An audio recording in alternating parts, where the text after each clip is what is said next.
When we talk about toxic relationships, most people tend to think of the obvious things: the shouting, the gaslighting, the constant criticism, the manipulation that is visible to everyone around except the person who is deeply involved.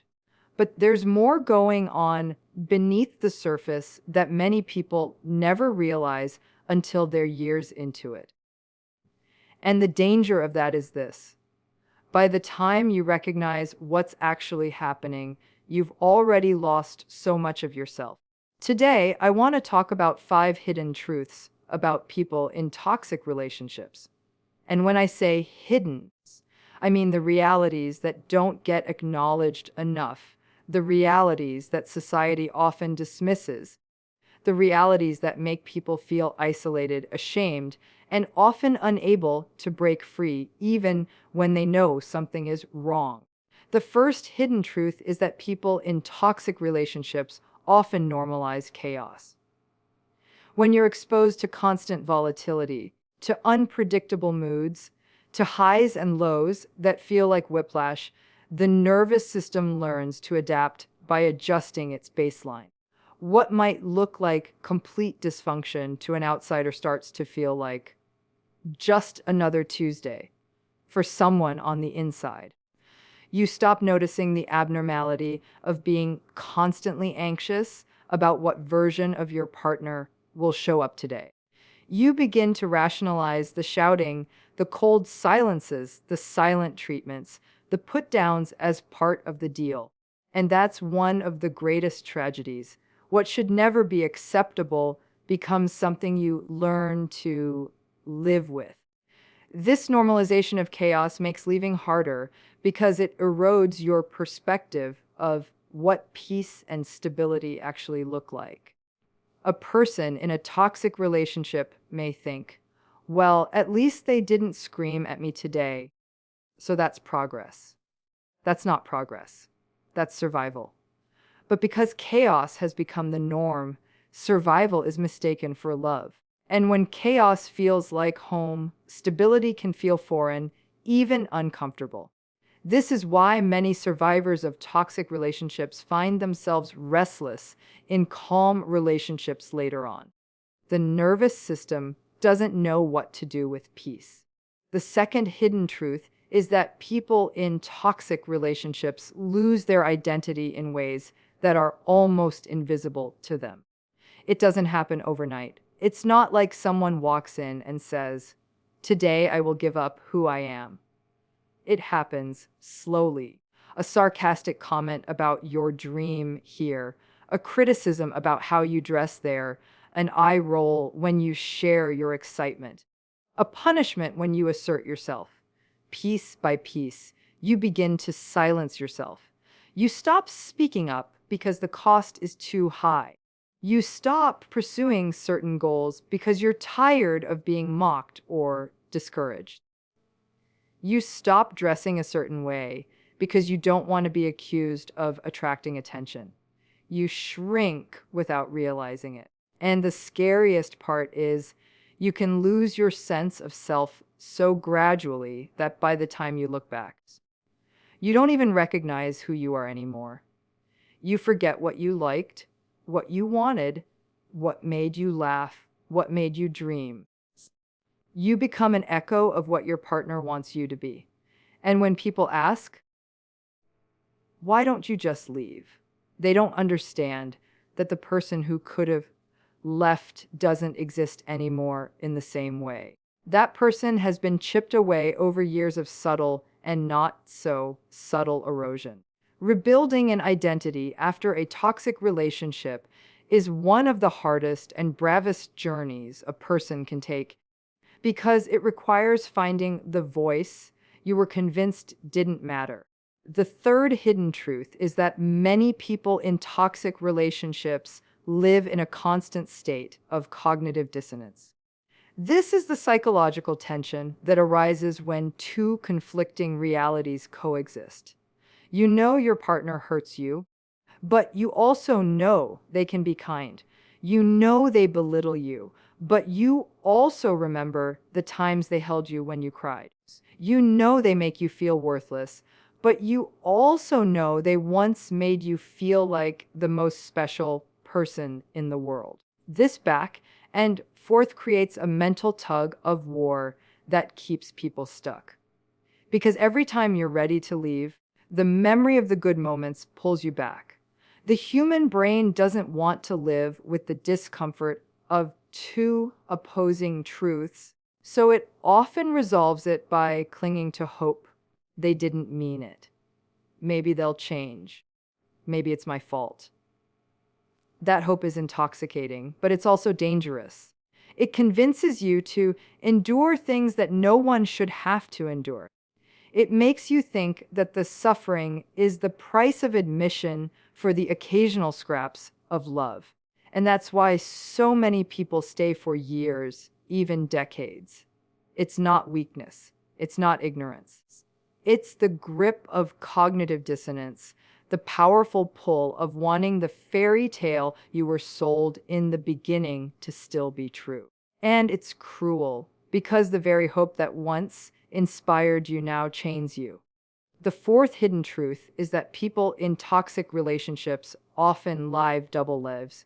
To the outside world, they may smile, laugh, work hard, and appear fine. They may post happy photos, attend family gatherings, and nod along when people ask how things are going. But behind closed doors, they're carrying the weight of daily battles no one sees. They are experts at hiding pain because revealing it has often backfired. Maybe when they confided in friends, they were told, it can't be that bad. Maybe when they reached out for help, they were met with minimization, disbelief, or judgment. So they learned to wear a mask. They learned to say, everything's fine. They learn to act like the relationship is better than it is because the shame of exposure feels worse than the suffering itself. This double life is exhausting. It drains energy, it breeds loneliness, and it reinforces the isolation toxic partners want you to feel. And the saddest part is that many people in toxic relationships convince themselves that no one would understand anyway.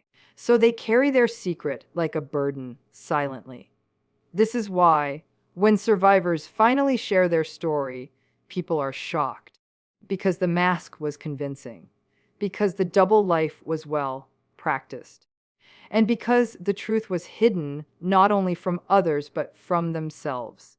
The fifth hidden truth is that leaving a toxic relationship doesn't end the story. It begins another one. Many people assume that the hardest part is walking away, but the reality is the aftermath is often more complicated than the relationship itself. There's grief, even if the relationship was destructive. There's confusion, because the brain still clings to the cycles of hope and pain. There's loneliness, because the toxic partner often isolated you from your support systems. There's guilt, because you wonder if you gave up too soon. There's fear, because you worry about retaliation or being alone forever. And there's healing, which is messy, non-linear, and filled with setbacks. People underestimate how hard it is to rebuild after toxicity. It's not just about cutting ties. It's about rewiring your nervous system, relearning what love looks like, relearning what safety feels like, relearning who you are outside of someone else's control. And because society often tells survivors, just be glad you're out, the complexity of the healing journey is minimized. That minimization creates even more shame. People think, why am I still struggling? Why do I still miss them? Why am I still triggered? But those feelings are not weakness. They're part of recovery. They're evidence of how deeply you were impacted. And they're proof of the resilience it takes to rebuild a life that is authentically yours again. These hidden truths matter because they break down the myths that keep people silent. The myth that leaving is easy. The myth that people stay because they like the drama. the myth that you can just move on once it's over. None of those are true. What is true is that people in toxic relationships are fighting battles that most people don't see. They are navigating confusion, identity loss, emotional manipulation, and deep shame. And what they need is not judgment, not impatience, not cliches about self love. What they need is compassion, understanding, and validation that their experiences are real. Healing begins when someone finally feels seen. And the moment a survivor realizes that the chaos was never love, that their identity is worth reclaiming, that the double life was not weakness, but survival, that cognitive dissonance was not foolishness, but conditioning, that's when the door opens to freedom. The five hidden truths remind us that toxic relationships are not just about bad behavior. They are about the slow dismantling of a person's sense of self. They are about the invisible scars that can linger for years. And they are about the courage it takes not only to leave, but to live again. And if you're listening to this and any of it feels familiar, I want you to hear this clearly. What you are going through is real. You are not imagining it. You are not overreacting. And you are not alone. When someone enters a toxic relationship, one of the first hidden shifts that happens is the way chaos begins to feel normal. At the beginning, the shouting, the unpredictable moods, the cold silences, or the sudden bursts of affection followed by withdrawal feel jarring. They are unsettling, but because they come from someone you care about or love, you begin to rationalize them. Over time, the nervous system adjusts. What once would have been unacceptable becomes something you tolerate, and eventually something you no longer even question. You learn to walk on eggshells, to predict moods, to minimize your own needs, and to measure peace not by stability, but by the absence of explosions. That shift is dangerous because it convinces you that this cycle of highs and lows is what love looks like. You stop craving peace and start craving the moments of calm that come after chaos, mistaking relief for love. At the same time, your identity begins to erode. The little criticisms, the dismissive remarks, the subtle punishments for being too independent or too outspoken chip away at your sense of self. You start questioning your choices, doubting your abilities, and silencing your opinions just to keep the peace. The person you once were, the one with dreams, passions, and a strong voice, fades into the background as survival becomes the priority. This loss of self doesn't happen in one dramatic moment. It happens slowly, so subtly that you may not even realize how much of yourself you've surrendered until you look back and feel like a stranger in your own life. That's why many people stay stuck longer than they ever imagined. They are no longer operating as their full selves, but as a shadow carefully molded to keep the chaos from swallowing them whole. One of the most powerful traps in a toxic relationship is the psychological tug of war between the pain that is real and the hope that refuses to die. This is the reality of cognitive dissonance, where two truths exist at the same time, pulling you in opposite directions. You know your partner belittles you, dismisses your feelings, and makes you feel small, but you also know there were times when they made you feel cherished and special in ways no one else ever had. Those moments of kindness or affection become anchors, reminders of what you want to believe still exists, even if it hasn't shown up in a long time. Your mind doesn't like to sit in contradiction, so it tries to resolve it by holding on to the good and minimizing the bad.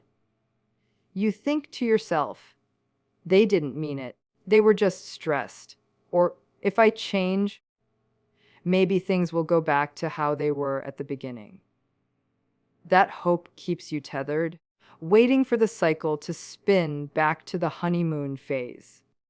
The unpredictability makes it even more addictive because you never know when the affection will return, so you endure the pain for the possibility of relief. It becomes like an emotional slot machine. One day you get love, the next day cruelty, and you keep pulling the lever, believing the reward is just around the corner. This cycle isn't weakness, it's conditioning. It's the way your brain adapts to reconcile conflicting realities, and it explains why people who are intelligent, capable, and self aware still find themselves unable to walk away. The dissonance doesn't just confuse the mind, it rewires it to cling to hope, even when reality keeps showing the opposite, making escape feel impossible. Living in a toxic relationship often means carrying two versions of yourself, the one the world sees and the one that exists behind closed doors. On the outside, you may smile, go to work, maintain friendships, post pictures, and nod when people ask how things are going. The mask becomes second nature because admitting the truth feels terrifying. Maybe you've tried before, only to be met with disbelief or minimization, hearing things like, it can't be that bad, or every couple fights. Each time you opened up and felt dismissed, the walls around you grew stronger. Eventually, it feels easier to pretend everything is fine than to risk the shame of being misunderstood. But behind that polished surface is the private reality, the criticism, the silent treatments, the unpredictable tension that never fully lifts. You become skilled at compartmentalizing, separating the version of yourself that functions in public from the one that quietly suffers in private. The weight of that double life is exhausting. It drains your energy, it isolates you, and it deepens the sense of loneliness because no one truly sees what you're carrying. The secrecy also plays into the toxic partner's advantage because the more you hide, the more control they have. It reinforces the feeling that you are alone, that no one would understand, and that your pain must be endured silently. Over time, the mask can become so convincing that even you start believing it, telling yourself that maybe things aren't as bad as they seem. But inside, the quiet voice that knows the truth never goes away. It whispers in the silence, reminding you that the life you're living on display isn't the life you're actually enduring. And the gap between those two realities only widens the longer you stay. Walking away from a toxic relationship is often portrayed as the finish line, but in reality, it's the beginning of a completely new and difficult chapter. The moment you leave, you are flooded with a mix of emotions that rarely make sense. There's grief, even though what you lost was harmful, because you're not just letting go of a person. You're letting go of the dream of what you hoped the relationship could be. There's guilt because you replay conversations in your head and wonder if you could have tried harder, been more patient, or done something differently. There's fear because the future feels uncertain and loneliness looms like a shadow. And then there's the reality of healing, which is anything but simple. The nervous system that adapted to chaos doesn't immediately know how to feel safe. Silence can feel threatening. Calm can feel unsettling, and kindness from others can feel suspicious. You find yourself doubting your own judgment, questioning your worth, and struggling with triggers that appear out of nowhere. People around you may say, just be glad you're out. But that dismissal only adds to the isolation because they don't see how complicated recovery really is. Rebuilding your identity means rediscovering the parts of yourself that were silenced, daring to dream again, and learning how to trust your own voice. It's messy, it's slow, and it requires patience with yourself in ways you may never have practiced before. Healing after toxicity is not about forgetting what happened. It's about reclaiming your life in spite of it. It's about proving to yourself, step by step, that you are not defined by what you endured, but by the strength it takes to live authentically again. The reality of toxic relationships is far more complex than most people realize, and the hidden truths reveal just how deeply they can affect every part of a person's life. The chaos becomes normalized until it feels like love. The sense of self slowly fades into silence.